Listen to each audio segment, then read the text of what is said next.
ఇకపై మీకు ఇష్టమైన ఫేవరెట్ సీరియల్స్ యొక్క ఫుల్ ఎపిసోడ్స్ యూట్యూబ్లో అందుబాటులో ఉండవు.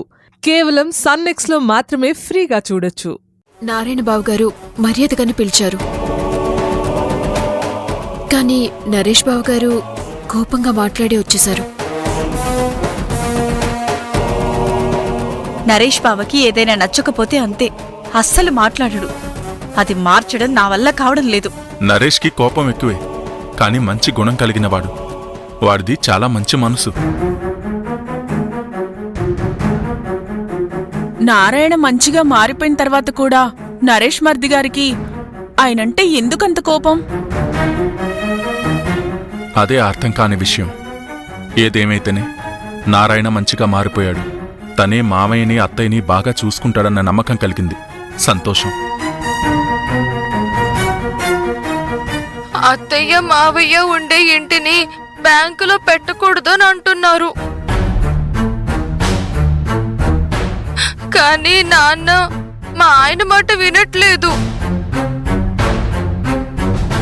నరేష్ పొలం కాగితాలు అడగకుండా ఇంటి కాగితాలు పెట్టి ట్రాక్టర్ కొంటానంటున్నారు. అలా కొనడమేమో మా ఆయనకి ఇష్టం లేదు. గాలిబావ చెప్పేది కూడా నిజమే అక్క. ఇంటిని షూరిటీగా పెట్టొద్దు. నరేష్ బావని రాని, తనతో మాట్లాడి పొలం కాగితాలు ఇప్పిస్తాను. ఆ కాగితాలు పెట్టి ట్రాక్టర్ కొనండి. మల్లిక, నువ్వు మళ్ళీ కొత్త గొడవకి శ్రీకారం చుడతావెందుకు?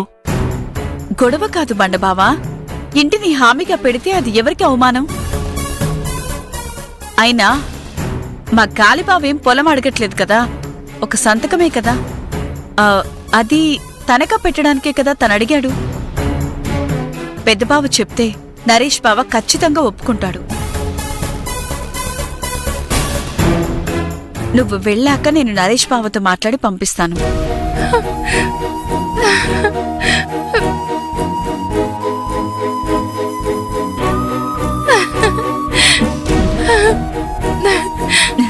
ఏంటక్క ఇది, చిన్నపిల్లలా ఏడుస్తున్నావు? అన్నీ అనుకున్నట్టుగానే జరుగుతాయి. నువ్వు ఏడవకుండా వెళ్ళిరా. మల్లికే చెప్తుంది కదా, ఇంక తిరిగే ఉంది, నువ్వేం దిగులు పడకు. సరే మల్లిక, వెళ్ళొస్తాను. భీమేష్ బావా, వెళ్ళొస్తాను. మంచిదమ్మా.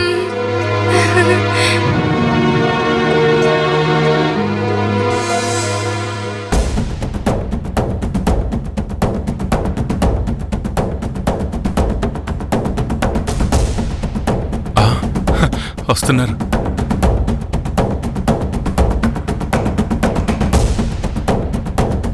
రండి రండి రండి, కూర్చోండి కూర్చోండి కూర్చో ధర్మేశన్న. అదేంట్రా రే, అతిథిని కూర్చోమన్నాడు కూర్చోమంటున్నారు, ఏమైందిరా? ఏం లేదు ధర్మేశన్న, ఆడవాళ్లు నీతో ఒక ముఖ్యమైన విషయం గురించి చెప్పాలని ఎదురు చూస్తున్నారు. అదే ఏంటి? చెప్పండి. స్వప్నక్క వచ్చి వెళ్ళింది బావగారు. అవునా, ఏంటంట? మా గాలిబావు కోసం ఒక ట్రాక్టర్ కొనాలని నాన్న అనుకుంటున్నాడు. అదందరికీ తెలిసిన విషయమే కదా, మావయ్య ఈ విషయం గురించి ఆల్రెడీ చెప్పాడు కదా. నరేష్ అన్న ఆ పొలం కాగితాల్ని సత్యమావయ్య మొహం మీద విసిరి కొట్టి మీ పొలం నాకొద్దు అని చెప్పొచ్చాడు కదా. ఏంటి నువ్వు అనేది? ఇప్పుడు ఏం జరిగింది నాకు అసలు చెప్పనే లేదు. అది వదిలేండి బావగారు, జరిగిపోయిన దాని గురించి మాట్లాడుకోవటం ఎందుకు? ఆ ట్రాక్టర్ కొనడానికి సత్యం బాబాయ్ వాళ్ళింటిని బ్యాంకులో పెట్టబోతున్నారంట, కానీ అది నారాయణకి ఇష్టం లేదు. వై ఇంటిని పెట్టి ట్రాక్టర్ కొనే రైటు మావయ్య కొంది కదా. అన్నా, రైట్స్ గురించి నువ్వు మాట్లాడకు. దీక్ష తీసుకున్నావన్న సంగతి మర్చిపోయావా? సురేష్ బావా, అనవసరపు మాటలన్నీ ఎందుకు? నిజం చెప్తే నీ కోపం వస్తుంది కదా. చూసారా బావా, ఎలా మాట్లాడుతుందో చూసారుగా. సంపంగి, అసలు విషయానికి రండి.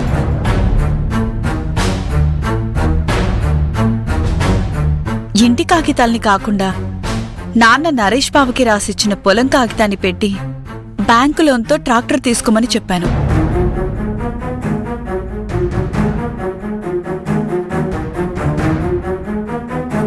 ఇప్పుడు దానికి నరేష్ బాబు ఒప్పుకొని సంతకాలు చేయాలి. దానికోసం నరేష్ బావని రిజిస్టర్ ఆఫీస్కి పంపించాలి.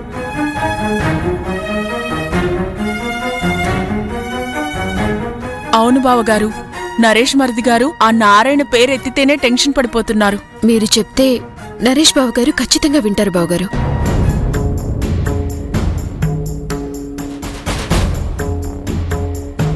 ఈ విషయంలో వాళ్ళు ఎవరి మాట వినరు, మళ్ళీ గొడవ చేస్తారు. ఇప్పుడేంటి, నారాయణకి ట్రాక్టర్ కొనాలి అంతేగా.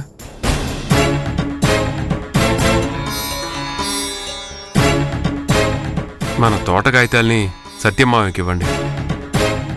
మా మేనమావ కోసం అది కూడా చేయలేమా ఏంటి?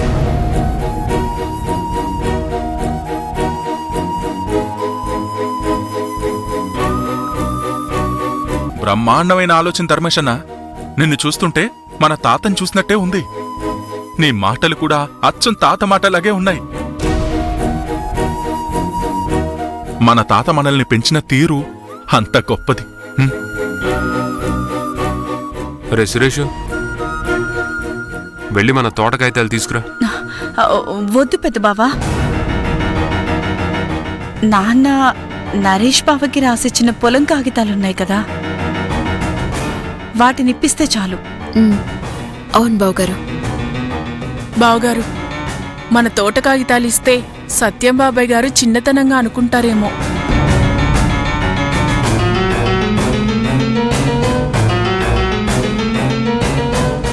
ఏం ఆలోచిస్తున్నావు పెద్ద బావా? వీళ్ళు చెప్పేది మంచి ఆలోచన నాకు అనిపిస్తుంది ధర్మేశన్న. మరి నీ ఆలోచన ఏంటి ధర్మేశన్న? సరే, మీరు చెప్పినట్టే చేద్దాం. మల్లిక, వెళ్ళ పొలం కాగితాలు తీసుకురా. అలాగే పెద్ద బావా.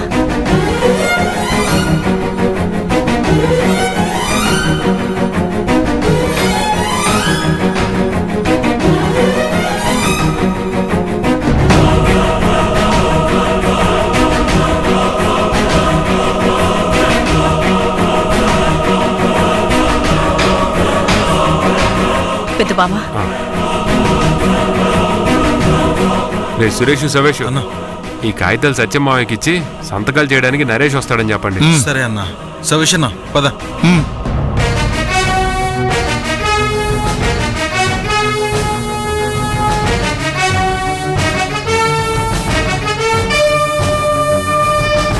ఎక్కడికి వెళ్తున్నారు? ఈ కాగితాలేంటి?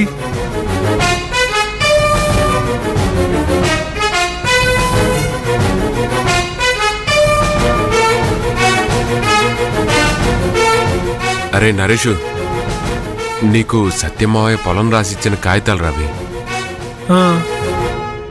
నారాయణకి ట్రాక్టర్ కొనాలంట, అందుకే ఇచ్చి పంపిస్తున్నా.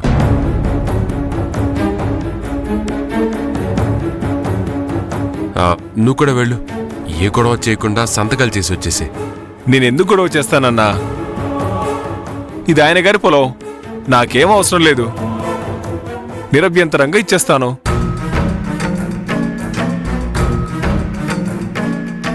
కానీ ఆ నారాయణ గాడికి మాత్రం ఈ కాగితాలు ఇవ్వకూడదు.